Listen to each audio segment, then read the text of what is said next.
আমি doctor Abhijit Bandyopadhyay, orthopaedics surgeon.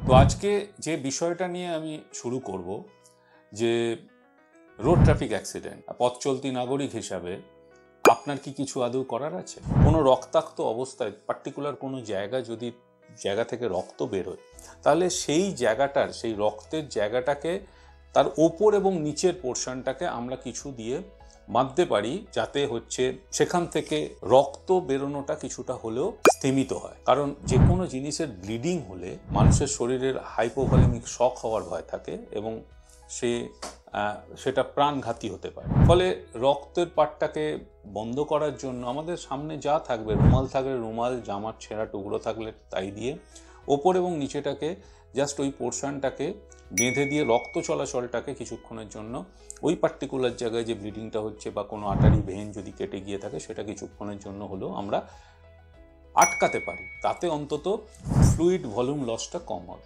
সর্বোপরি তাকে নিকটবর্তী হাসপাতালে সযত্নে স্থানান্তরিত করতে হবে। ধন্যবাদ।